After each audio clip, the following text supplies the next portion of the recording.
स्वागत। थर्मोडायनामिक के double cycle के बारे में डिस्कस करेंगे। यह है डबल साइकिल के पीवी और टीएस डायग्राम। तो डबल साइकिल पहले होता क्या है? Double cycle is most suitable for high speed engine. High speed engine के लिए सुटेबल होता है। Some part of heat adding take place of constant volume 2 to 3। Constant volume होती है 2 से 3 तक की। इसका जो वॉल्यूम होता है वो होता है constant. Then rest at the part take place of constant pressure. 3 से 4 तक जो होता है कांस्टेंट प्रेशर होता है। Then heat rejection take place in process 5 to 1। इसमें क्या होता है? कांस्टेंट वॉल्यूम होती है। This cycle is called also double cycle because it has the feature of both auto and diesel cycle। Diesel और auto cycle का combination होता है। तो आइए हम देखते हैं इसका इफिशियंसी को निकालने के लिए। For double cycle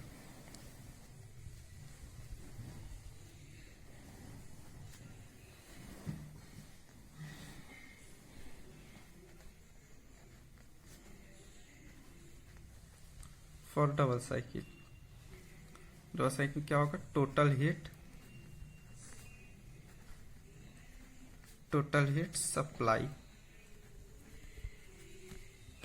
supply minus heat supplied from is equal to, for double cycle total heat supply कितना होता है टोटल डबल साइकिल का। तो इस पे पहला हम क्या लिखेंगे यहाँ पर? Heat supplied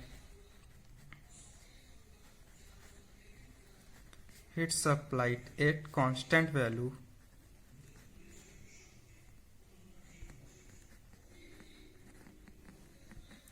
constant value 2 to 3। Constant value कहाँ है? 2 से 3 तक constant value plus heat supplied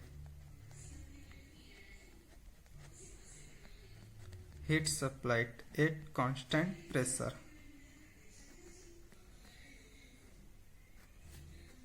constant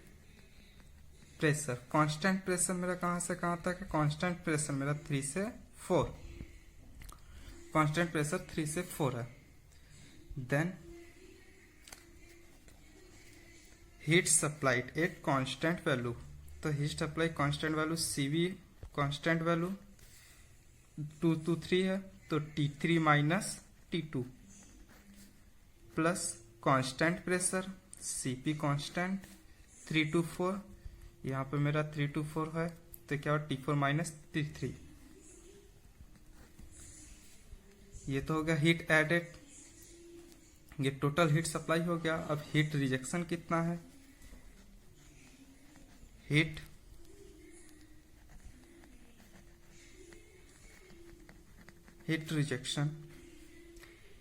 rejection and constant value. Heat rejection क्या? कांस्टेंट वैल्यू पे ही केवल हीट रिजेक्शन हो रहा है। तो यहां क्या लिखेंगे? The heat rejection at constant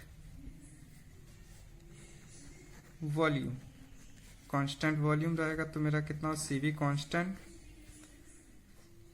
process, यहां लिख दो वॉल्यूम प्रोसेस 5 to 1। ठीक, तो सीवी कांस्टेंट तो T5 माइनस T1। अब क्या निकालेंगे? Thermal efficiency.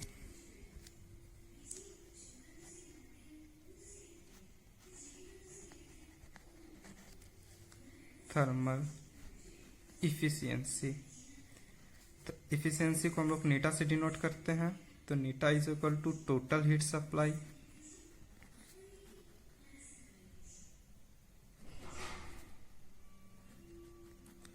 Total heat supply minus heat rejection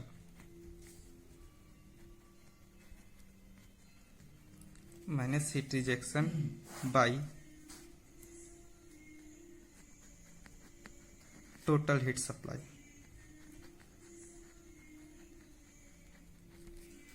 तो मेरा यहाँ पर टोटल हीट सप्लाई मेरा कितना था, ऊपर से हम लोग वहां से लेते हैं तो ये चीज ये वाला टोटल हीट सप्लाई है तो कितना है CV T3 minus T2 plus CP T4 minus T3 minus heat rejection मेरा कितना है, CV कांस्टेंट है, T5 minus T1 by CV, ये देन ये वाला पूरा रहेगा, CV T3 minus T2 plus CP T4 minus T3 हो गया। चूंकि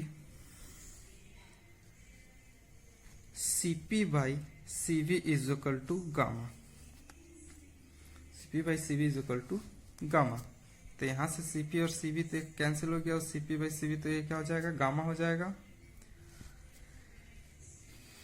तो यहां से हम CP क्या मान लेंगे, यहां से करके क्या हो जाएगा, CP by CV is equal to gamma. तो 1 माइनस इसको और इसको करने पर आपस में इसको डिवाइड, दोनों को सेपरेट कर लेने पर डिवाइड करने पर 1, देन फिर ये हो जाएगा। तो यहाँ क्या हो जाएगा T5 माइनस T1, यहाँ क्या हो जाएगा T3 माइनस T2 और एक ब्रैकेट में क्या बच जाएगा T4 माइनस T3 और यहाँ पर गामा होगा, गामा ये वाला CP बाई CV का इज इक्वल टू। देन हम लोग यहाँ से क्या निकाल लेंगे, T2 की वैल्यू, T3 की, T4 की और T5 की वैल्यू। चलिए आगे देखते हैं। T2 इज इक्वल टू क्या हो जाएगा, T1 V1 अमान V2 गामा माइनस 1, इसी तरह T3 T2 P3 upon P2, इसी तरह T4 T3 V4 upon V3, इसी तरह T5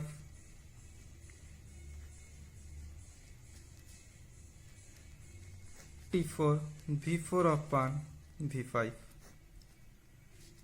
पावर गामा माइनस 1। ये सब वैल्यू कहाँ से आया, ये मैंने आगे वाले वीडियो में बताया ऑटो साइकिल और डीजल साइकिल में कि T2 T3 और T4 T5 की वैल्यू कैसे निकाली जाती है। देन चूंकि R is equal to V1 upon V2 होता है और R is equal to alpha is equal to P3 upon P2 होता है और rho is equal to V4 upon V3 होता है। ये R, अल्फा, रो, ये सब की वैल्यू कैसे आई है आगे वीडियो में मैंने बताया है। ये सब वैल्यू यहाँ पुट कर दी। यहाँ T1 R के power gamma minus 1, T2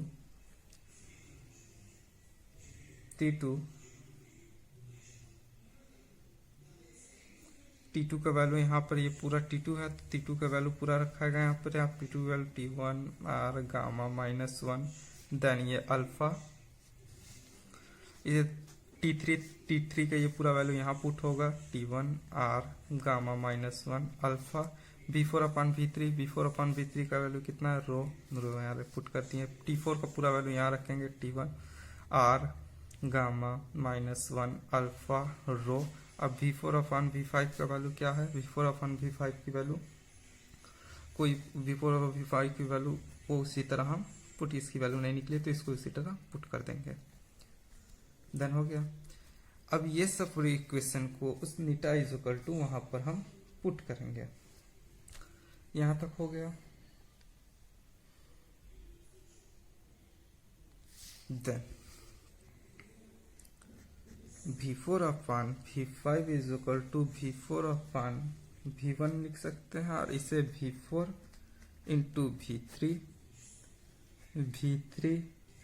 V1 is equal to V4 V2 upon V3 V1 then 4 2 सही। ठीक, तो यहाँ हम क्या लिख सकते हैं, V5 जो है इक्वल है V1 के, और V2 जो इक्वल है वो V3 के। तो हम लिख सकते हैं V4 अपॉन V5 को रो अपॉन R लिख सकते हैं। तो आइए देखते हैं। नीटा is equal to 1 minus,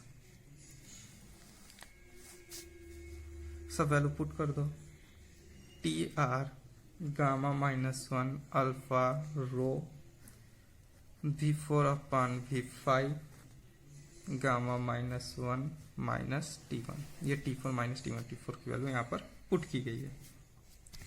then नीचे T1 R gamma -1 alpha minus T1 R gamma -1, ये एक ब्रैकेट में, plus TR R gamma -1 alpha rho minus T1 R gamma -1 alpha. ये जो वैल्यू है, तो वहां पर T3 माइनस T2 था, तो ये देख लीजिए T3 का पूरा वैल्यू है, T3 का पूरा वैल्यू है, और ये T2 का, ये T2 का। इसी तरह इसमें भी है, इसमें क्या था, T4 माइनस T3, तो T4 माइनस T3 का वैल्यू यहाँ पुट कर दिया, यहाँ पर देन T5 की वैल्यू पुट कर दिया। ठीक, जो था वो मैंने पुट कर दिया। उसी तरह फिर नीटा इज इक्वल टू क्या हो जाएगा, फिर 1 माइनस, इसमें से कॉमन ले लेते हैं R के पावर गामा -1, 1 बाई R के पावर गामा -1 यहाँ से कॉमन ले लेते हैं। तो कॉमन लेने के बाद मेरा अंदर क्या बचेगा, कॉमन लेने के बाद और सब जगह वैल्यू पुट करने के बाद यहाँ मेरा बचेगा अल्फा रो, यहाँ से ये तो T1 के बाद ये तो कैंसिल आउट हो जाएगा सब, तो ये रो के पावर गामा -1 बाई रो -1, तो ये इससे मल्टीप्लाई होकर ये चीज आ जाएगा, यहाँ से T1 सब कैंसिल हो गया, प्लस 2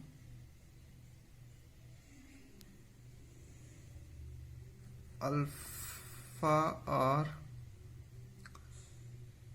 और गामा यहाँ से ले लेते हैं, तो फिर यहाँ पर अंदर क्या बचेगा, रो -1, तो ये है मेरी इफिशियंसी,